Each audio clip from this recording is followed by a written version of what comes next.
In the Starfleet criminal justice system, the members of the service are represented by two separate yet equally important groups: the computers, who record the crimes, and the Judge Advocate General Corps, who watch the computer tapes and convict people. These are their stories. Chung chung! This is a review of the Star Trek The Original Series episode Court Martial. If you have not seen this episode, and you don't want to know if Captain Kirk is guilty or innocent, and if you can stand the suspense, be warned. Spoilers beyond this point. Captain Kirk is forced to stand trial following the death of one of his officers. Is he an innocent victim of circumstance?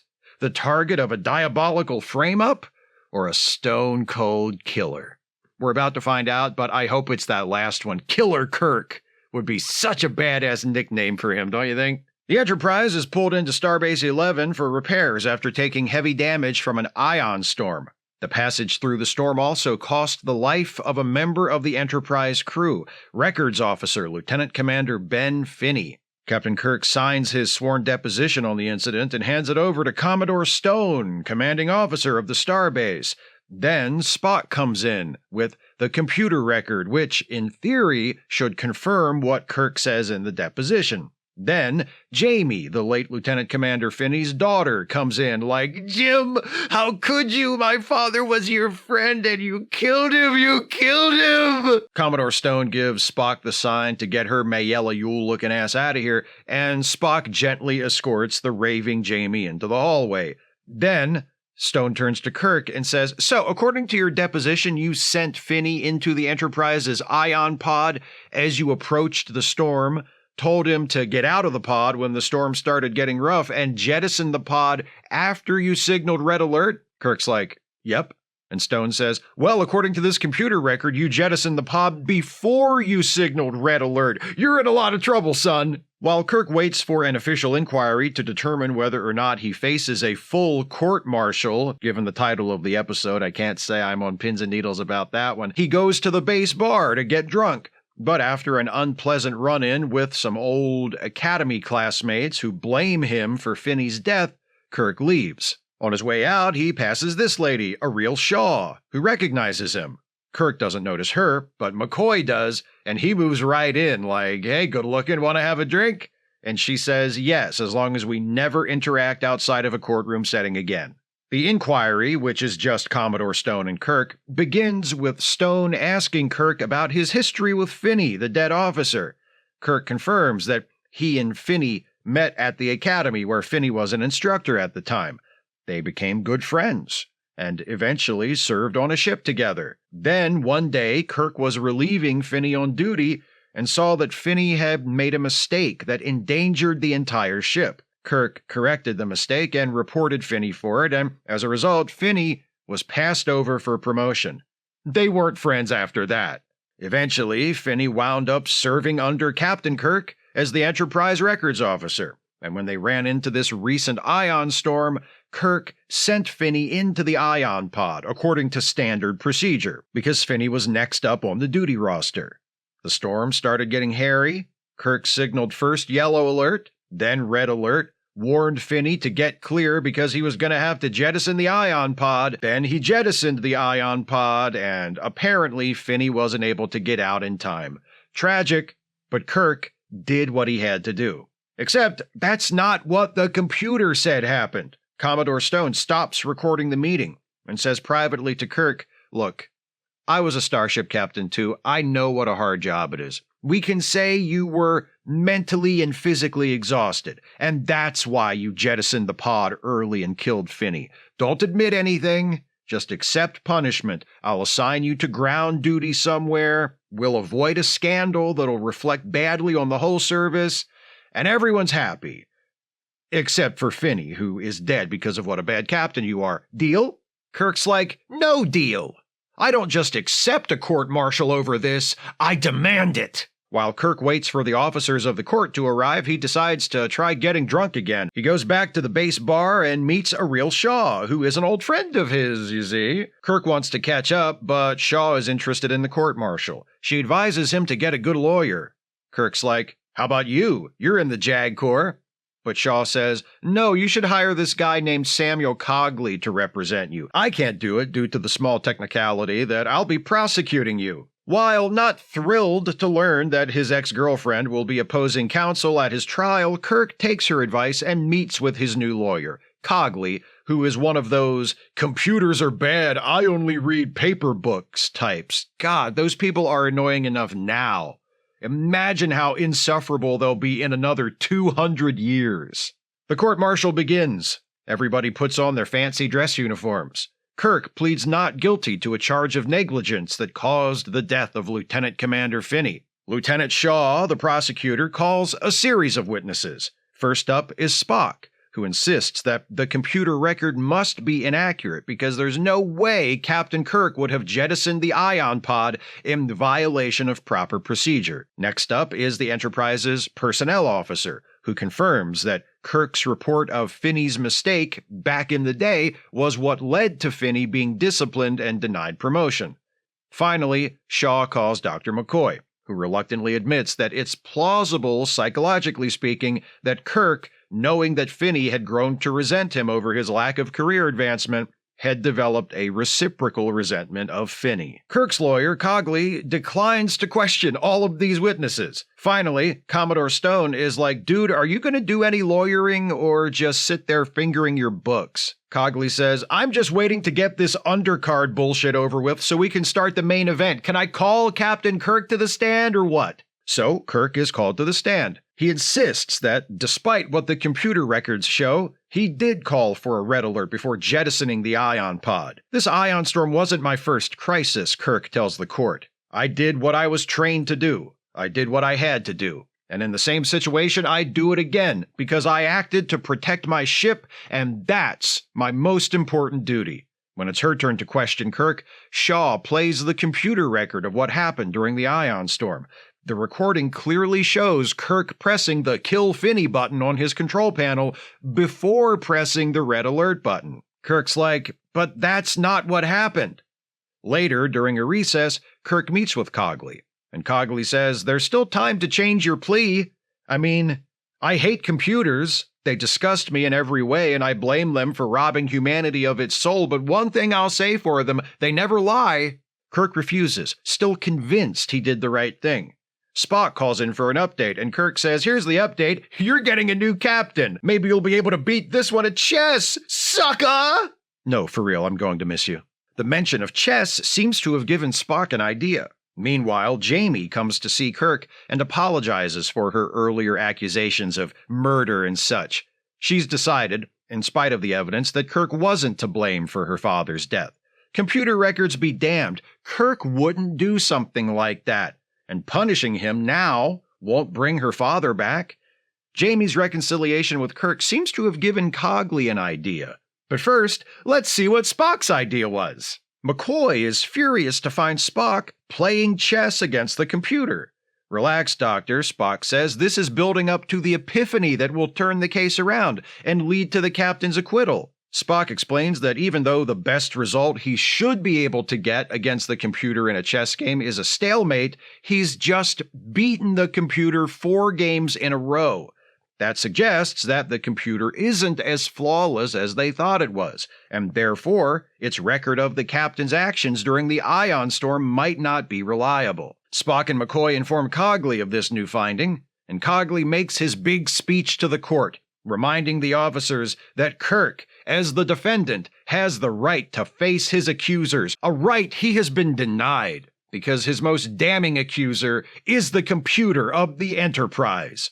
"I ask that we adjourn and reconvene aboard the Enterprise so that my client can face his accuser. In the name of humanity, I demand it. I demand it!"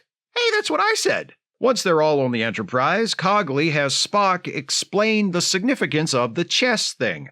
Basically, the fact that he was able to beat the computer at chess suggests that someone has altered the computer's memory banks, which might also explain why the computer record of the ion storm doesn't match Captain Kirk's testimony. Spock also confirms that the only people on the ship capable of altering the computer in that way would be himself, Captain Kirk, and the ship's records officer. Finney, the man Kirk is accused of killing, was the records officer. Finally, Cogley plays his final card. Finney's body was never found. It was assumed that he was still aboard the ion pod when it was jettisoned because Kirk ordered a search for Finney after the storm, and the search came up with nothing. Perhaps the reason the search didn't find Finney, Cogley says, is because he didn't want to be found. Because he wasn't on the pod when it was jettisoned, he's still alive and hiding on this ship right now. Gasp, etc. Fortunately, if Finney is still on the ship, there's a real easy way to find him.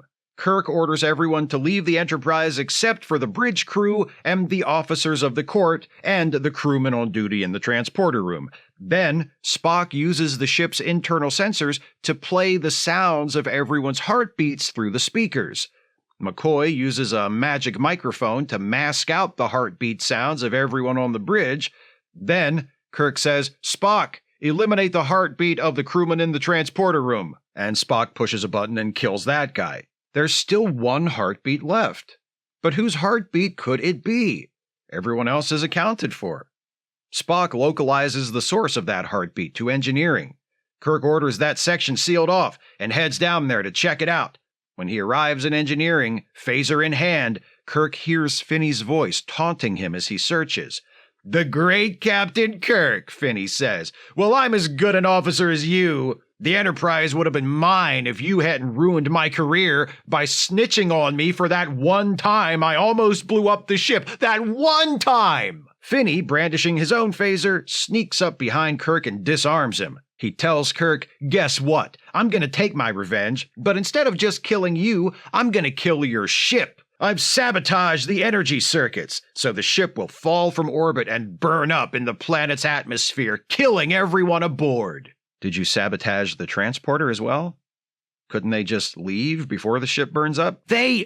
I wish they wouldn't. That would really take the sting out of what I'm trying to do here. Kirk tells Finney it's not just the crew and the officers of the court who will die if the Enterprise falls out of orbit. It's your daughter, Jamie. I had my lawyer bring her aboard to try and reason with you. You brought my daughter aboard the ship? I sure did. Really? Uh-huh. I'll kill you! And they have a Star Trek fight, and Kirk wins, of course, and he undoes whatever sabotage Finney did to the power systems, and the crew on the bridge is able to stabilize the orbit and save the ship. Later on, with Finney under arrest and Cogley preparing to serve as his lawyer, Kirk is officially cleared of all charges by Commodore Stone, and then bids a fond farewell to Lieutenant Shaw, kissing her goodbye right there in front of everybody. Kirk sits down in the center seat and says, "She's a really good lawyer, you know." That's what attracted me to her. Spock and McCoy are like, "Sure, and we're done. The end." Court Martial is an interesting episode for how it demonstrates Star Trek's ability to visit genres other than sci-fi without losing its defining qualities. In terms of plot, this is an episode from a legal drama. The fact that it takes place in the future, in outer space, is essentially irrelevant to the story. Change the wardrobe, replace a few of the details with contemporary references, set the relevant events aboard a naval vessel instead of a starship, and this could be an episode of Perry Mason. But despite that, it still feels like an episode of Star Trek. The episode has a few things going for it. I like the serious tone. I like the lack of exposition. We get all the way through this thing, and I still have no idea what the hell an ion pod is, why someone had to be inside it, or why they had to jettison it during the storm. But that's a good thing, because the details of the situation don't matter. If this episode were made today, we'd have an entire scene where Spock or someone else explained the function of the ion pod and why Kirk had to get rid of it when things got rough, but that scene would be a waste of time. All we need to know is that circumstances demanded that Kirk order Finney into a dangerous situation. During that situation, Finney was apparently killed. Kirk insists he did everything by the book, but the computer records say otherwise. Anything else would just be gratuitous technobabble. A Star Trek show that avoids gratuitous technobabble? Yes, child. Such things existed. Long, long ago.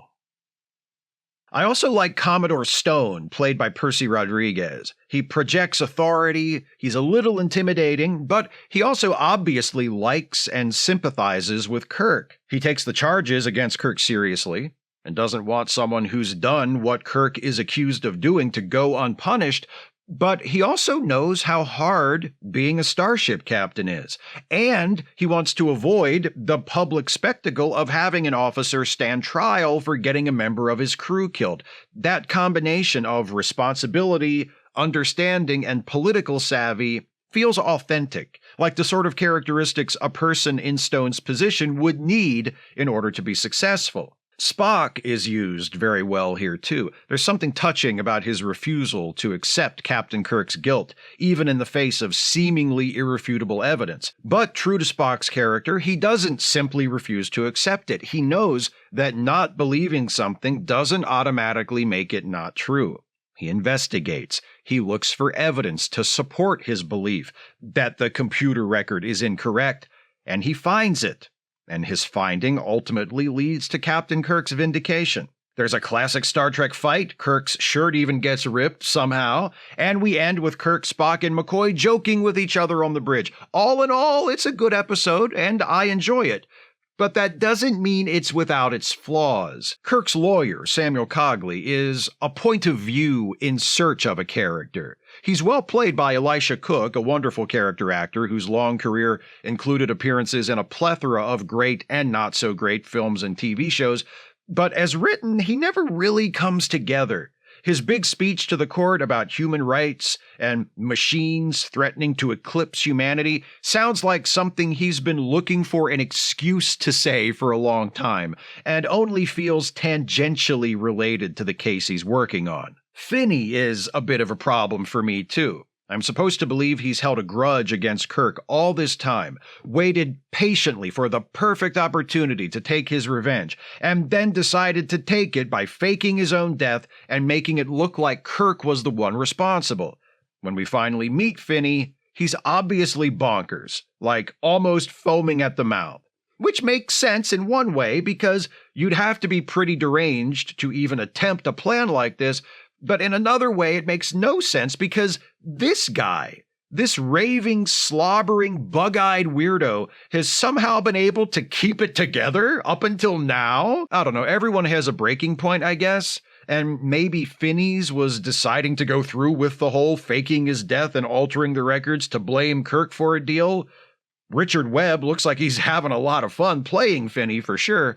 But I just don't buy the character. The biggest issue with the episode, though, is the plot itself. Like many classic Trek episodes, the pacing of Court Martial is wildly uneven, and it feels hammered together from components that don't quite fit the way they should. Kirk's history with Shaw, the prosecutor, seems to have potential at first, but ultimately feels superfluous. Cogley's antipathy toward computers and machines feels misplaced, since it's not as if the computer maliciously changed its own records to screw with Kirk. The two options are always that either Kirk is guilty or some other person tampered with the records. And though Spock's determination to prove that the computer records are wrong is good, like I said earlier, the way he goes about proving it doesn't make sense.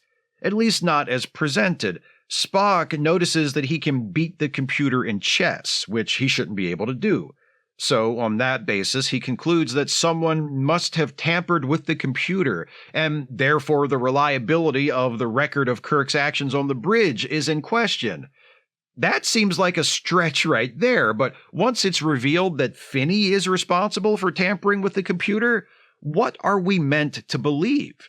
That Finney altering a record of something that happened on the bridge somehow affected the computer's ability to play chess? What does one have to do with the other? Also, where does this scheme to locate Finney by masking out everyone else's heartbeats come from? Is it Cogley's idea? When does he come up with it?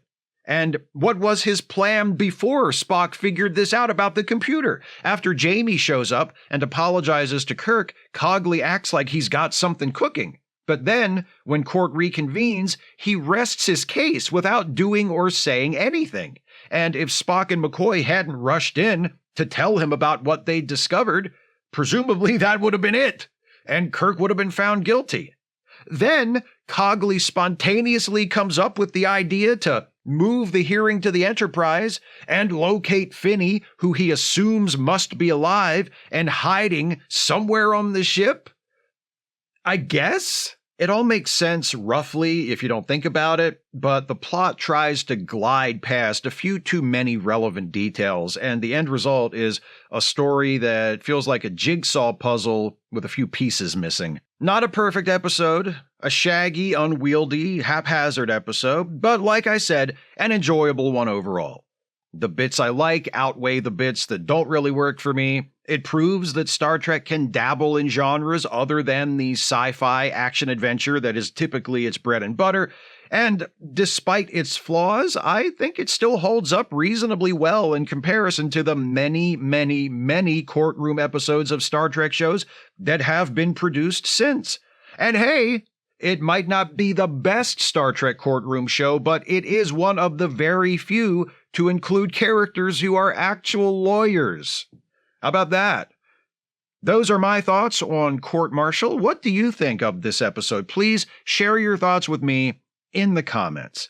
If you'd like to support this channel, and I sure wish you would if you can afford it, you can do so by becoming a patron at patreon.com/Steve Shives, becoming a channel member by clicking the join button, or by making a one-time gift by clicking the thanks button, or via PayPal or Venmo. Links are in the description.